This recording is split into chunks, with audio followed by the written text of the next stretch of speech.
35, 36절 주보에 나와 있죠. 마가복음 1장 35, 36절. 자, 한 목소리로 두 구절 읽도록 하겠습니다.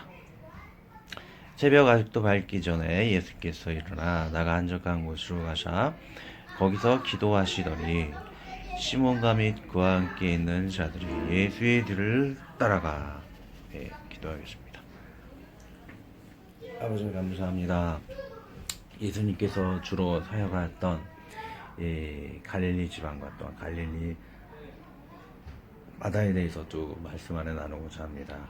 그런 성경 지명, 인명 이런 것을 더 확인할 때에 하나님께 역사하신 그런 깊은 하나님의 오묘한 뜻과 하나님을 더 이해할 수 있는 그 중요한 기회와 또 하나님께서 말씀을 통해서 우리 주시고자 하는 그 메시지와 학생으로서 또한 나중에 성장하여 성령받은 사도로서의 삶이 어떠해야 할 것인지 권면받기를 원하오니 우리 마음에 새겨지게 하시고 나갈 때에 우리들의 삶의 모든 부족함과 십계명대로 살지 못하고 우리들이 부족한 약한 모습이 있었다라면 용서하여 주시고 새롭게 하여 주시고 은혜의 교제 시간 되게 하여 주옵소서. 예수 그리스도의 이름으로 기도하였습니다. 아멘. 자, 먼저 원어부터 이제 해석을 하기도 하겠습니다.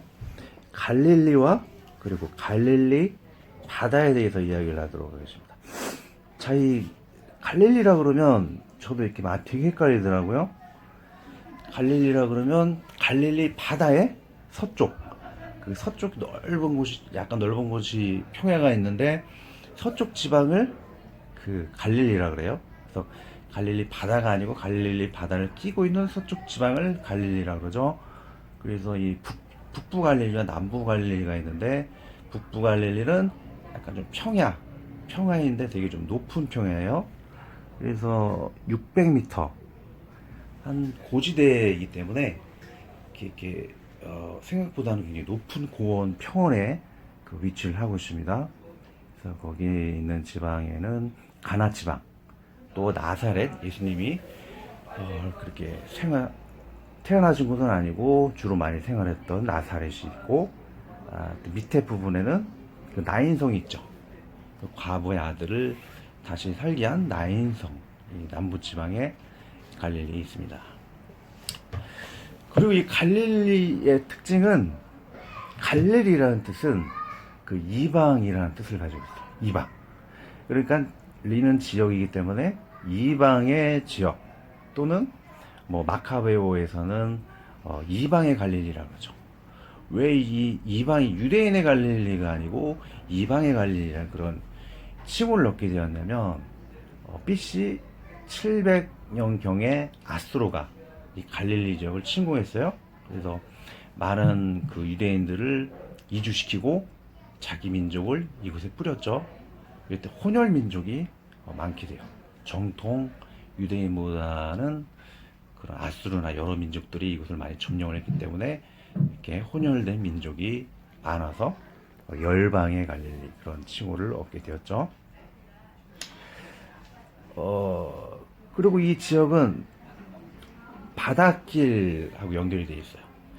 그 아랍에 있는 많은 사람들이 이 갈릴리를 통해서 애굽을 가기 때문에 바닷길이 그쪽으로 연결이 되어 있어요. 또 군사적으로 또 이용을 하기 위해서 열방의 많은 그 국가들이 도로를 잘 건설해 놓았죠. 이 갈릴리 중에서 도로가 건설이 되고 상업 무역을 위해서 아랍에 있는 사람들이 갈릴리 지역에서 쉬고 애굽으로 내려가는 하는 그런 군사적인 또 상업적인 되게 중요한 그런 요충지라고 할 수 있을 것입니다. 그리고 이 땅은 분봉한 헤롯 안티파스가 이곳을 하사받게 되었죠. 로마 디베리아 왕이 되셔 헤롯 안티파스가 분봉왕으로 이렇게 하사받게 되어서 이 갈릴리 지역을 디베리아, 그 디베리아 왕에게 감사하기 때문에 디베리아라고 이렇게 또 그 이름이 칭호가 쓰이기도 한다 그럽니다.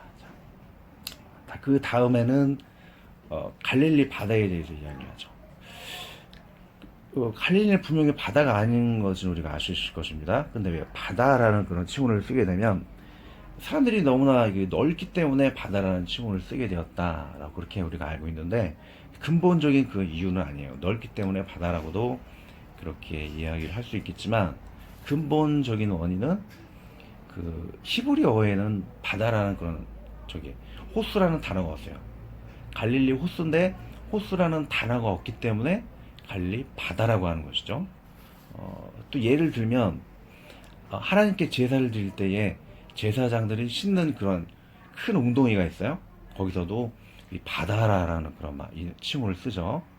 그 호수나 이런 걸 그 단어가 없기 때문에 물이 크게 많이 고인 곳을 바다라라고 이렇게 히브리어는 사용이 되어 있기 때문에 갈릴리 바다라고 하는 것이죠. 자, 그리고 이 갈릴리 바다는 길이가 21km, 너비가 12km. 외우기가 쉽죠? 길이가 21km, 너비가 12km 정도 되어 있고, 해수면이 227m. 자, 바다보다 227m가 낮아버려요. 자, 굉장한 높이죠. 200m 이상 그 밑에 내려가 있는 곳이 갈릴리 호수라는 곳이죠. 그리고 갈릴리 동쪽에는 한 600m 높이의 산맥이 있어요. 갈릴리 바다의 동부에는 되게 높은 산맥이 이렇게 펼쳐져 있죠.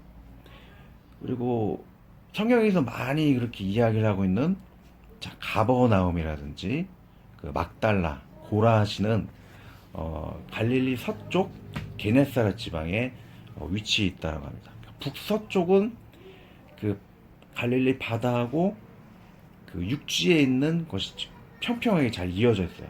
그래서 예수님도 거기 살기 좋기 때문에 많은 제자들이라든지 많은 마을들이 위치해 있는 곳이 북서쪽이에요. 왜냐? 드나들기가 편하죠. 굉장히 산맥이 높다라면 드나들기가 불편한데, 이 바다와 그 육지가 잘 평평하게 연결되어 있는 것이 이곳이 북서쪽이 게네사렛 지방이라고 하는데, 그곳에는 가버나움이란 마을, 막달라, 고라신이라는 곳이 위치해 있습니다. 그 외에도 갈릴리 동쪽 지방에는, 동쪽 상부에는 베세다, 동쪽 밑에 지방에는 가다라 그런 지방이 있죠.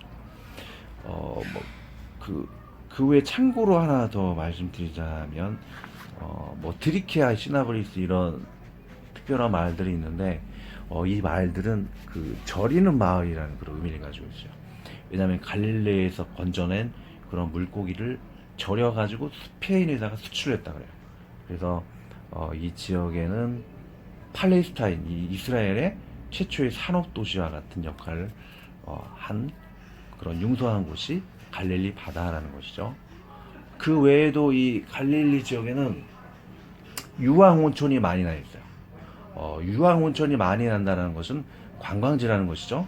좋게 말하는 관광지고, 나쁘게 말하면 병자들이 많은 지역이에요. 사람들이 온천의 그 효과가 실제로 증명이 되었기 때문에 유황 온천에서 많은 사람들이 치료를 받게 오게 되고, 또 예수님은 그들을 찾아가서 그들을 병자를 고치는 그런 일을 했다는 것이죠. 예수님이 이렇게 병자들이 많이 갈릴리에서 모인 이유는 그곳에 유황 온천이 나게 되었고, 병자들이 많이 모여서 예수님을 따르게 되었다는 것을 헤아려 볼 수가 있습니다. 그 특징 마지막 한 가지는 이렇게 굉장히 저지대라 그랬죠. 또 산맥이 굉장히 높다 그랬죠. 높은 산맥과 저지대의 바다이기 때문에 이렇게 기온차가 많이 날 겁니다. 밑에 부분과 상층부와 기온차가 많이 나기 때문에 바람이 많이 불겠죠. 기온차로 인해서 풍랑이 일 때가 많다. 근데 그런 지역적인 것을 통해서 우리에게 주는 교훈이 있겠죠. 물이 조용하게 이렇게 고여 있으면은 썩을 그런 확률이 높아요. 근데 이렇게 파도가 많이 치고, 세상 바다에서도 그렇죠. 태평양 그런 데서도 폭풍이 많이 몰아칠수록 바다가 깨끗해요. 그렇기 때문에 지금 갈릴리에서 이런 파도가 많이 치는 것도 갈릴리 지역을 깨끗하게 유지할 수 있는 그런 환경이 되었다는 것이죠. 갈릴리 지역은 우리 인생에도 비유를 많이 하죠. 풍랑이 많이 친다는 것은 우리가 겉으로 보기에는 참 기분이 안 좋을 수가 있지만, 근데 그런 풍랑을 통해서 인생의 환란을 통해서 우리는 더 정결한 삶, 경건한 삶을 살 수 있다라는 것입니다. 이 돈이 그렇잖아요. 우리 세상 뉴스에도 보면은 돈이 많고 막 그런 사람들이 더 많이 타락하고 더 썩는 것처럼 또 가난하고 이렇게 힘들게 그런 사람들이 더 그런 파도와 같은 삶을 사는 사람들이 더 경건한 것을 볼 수가 있습니다. 자, 지명이라든지 이런 것을 대충 마치고요. 35, 36절만 강의하고 마치도록 하겠습니다. 자, 새벽 아직 밝기 전에 예수께서 일어나다가 한적한 곳으로 가사 거기서 기도하시더니. 자, 예수님은 이렇게 새벽 예배를 드리는 것을 볼 수가 있죠. 근데 하나님이신 예수님도 이렇게 새벽에 나가 기도하시는데 우리의 삶은 어떠죠? 정말 무대포적으로 그렇게 사는 경우가 많은 것 같아요. 저도 마찬가지예요. 일어나자마자 직장 가느라고 바쁠 때가 많은데 정말 주님 닮듯이 새벽 예배라든지 아침에 말씀을 꼭 묵상하고 기도하고 나가는 삶이 좋을 것입니다. 얼마나 이 새벽 예배가 소중하냐면 제가 이런 경험을 한 적이 있는데, 혼자 이 새벽 예배를 그냥 빠지고 혼자 산에 가서 기도를 하고 있었어요. 그런데 우리 동네에는 제가 그전에 살았던 그 동네에 쌈지마당이라고 있는데, 막 사람들이 방송을 크게 켜놓고 막 에어로빅을 막 댄스를 추고 있는 거예요. 새벽부터 와가지고 뭐 이렇게 막 여자분들 와갖고 막 이렇게 막 에어로빅 하고 있었겠죠. 근데 소리 때문에 기도가 되지가 않더라고요. 멀어서 막 보이는 건 없는데 그러면서 기도도 안 돼가지고 집에 와서 하는 생각이 그랬어요. 교회에서도 정반대로 교회 가서 많은 사람들이 함께 기도하고 함께 예배 드리고 한다면 사탄이 얼마나 싫어할까, 그런 생각을 해보게 되었습니다. 또 이렇게 모여가지고 함께 예배 드리고 기도한다면 마귀들이 자신의 그런 악한 일들을 이루지 못할 것입니다. 우리 항상 모여서 기도할 수 있는 그렇게 신앙생활을 해야 할 것입니다. 그리고 그래요. 하나님은 기도하시는 그런 이유가 그거 같아요. 성부와 성자의 성령이라는 것이죠. 좀 이제 빨리 끝내드릴게요. 성부, 성자, 성령. 하나님은 플랜, 계획하는 일을 하시고, 성자는 창조하시는 일을 하시고, 성령은 그것을 후원하는 일을 하시죠. 하나님의 형상을 닮은 인간의 삶도 그래야 되는 거예요.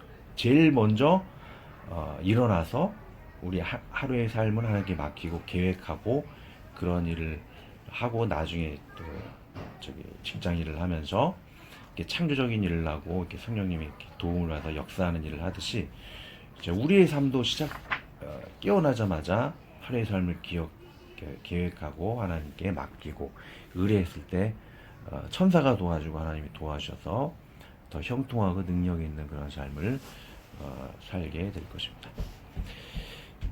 자, 철야 예배에 대해서 얘기하려고 하는데 좀 건너뛰고, 자, 36절 한 절만 하고 마치겠습니다. 시몬과 및 그와 함께 있는 자들이 예수의 뒤를 따라가. 자, 예수님의 뒤를 따라갈 때 이 시몬과 그와 함께 있는 자는 예수님의 뒤를 따라가죠. 근데 시몬이 제일 주장에 대해서 이렇게 이름을 호칭되면서 주도적으로 예수님을 따라가는 것을 볼 수가 있어요. 따라가는 이유가 무엇일까요? 자, 시몬은 예수님을 자기 집에 영접하였던 사람이고 자기의 장모를 또 이렇게 치유를 받게 했기 때문에 시몬 베드로는 그 예수님을 더 사랑하는 마음, 그 연연하는 마음이 있기 때문에 이 무리들을 이끌고 예수님이 따라간 것을 볼 수가 있다라는 것이죠.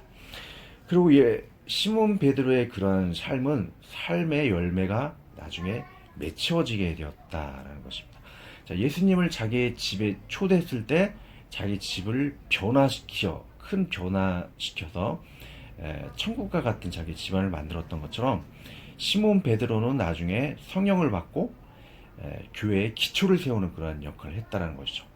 자, 시몬이 했던 그 역할은 유대인의 회당에 들어가서 예수님을 그 유대인들에게 소개시킴을 통해 가지고 예수님이 거기에 성령으로 보혜사가 오셔서 그 회당을 변화시켜서 교회를 만들었다는 것이죠. 이와 같은 교회의 기초를 세우는, 예수님을 영접하게 해서 그 회당을 교회로 바꾸는 그러한 삶의 열매를 또 맺었다라는 것입니다. 자, 또 한 가지는 시몬이라는 이름을 우리가 주목해 볼 필요가 있어요. 시몬이라는 이름은 듣다라는 거죠. 시몬은 처음 신앙생활을 할 때 열심히 예수님 말씀을 들었다는 거예요. 정말 모범생으로서 학생으로서의 역할을 충실히 잘 감당했다라는 것이죠. 열심히 듣고 열심히 말씀을 듣고 했더니 어떻게 되었죠? 나중에 성령을 받고 사도가 되었죠. 교회의 기초를 세우는 큰 역할을 감당한 것을 볼 수가 있습니다. 성령도 받고 이러한 일을 했던 것처럼 우리는 좀 시간을 내서 하나님께 나오는 역할을 해야 할 것이고, 자, 그리고 뒤따라 추격하다는 뜻이 예수의 뒤를 따라가다는 의미하고 똑같다 그래요. 자, 본문에 예수의 뒤를 따라가다라고 했는데 이것을 다른 말로 해석하면 뒤따라 추격하다라는 의미가 있어요.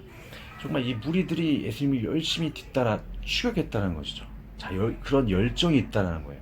하나님의 말씀을 듣고자, 예배를 듣고자 나온다는 것이죠. 여러분들은 저를 보고 온 것이 아니에요. 제가 한 주간 묵상했던 그 하나님에 대해서 지금 말씀을 나누고 있다는 것이죠. 우리 주님을 만나기 위해서, 제가 아닌 우리 주님을 만나기 위해서 이 땅에 왔다는 것입니다. 그런 열정이 있을 때 베드로와 같은 열매가를 맺을 수 있다는 것이고, 자, 또 한 가지는 많은 사람들이 그 예수님을 만나러 왔다는 거예요. 중개하는 역할을 했다는 것이죠. 나중에 이거는 설명하고 마치겠습니다. 예, 다음 주에 있을 말씀이기 때문에 미리 할 필요는 없을 것 같고요. 자, 이 정도만 하고요. 자, 그래. 기도하고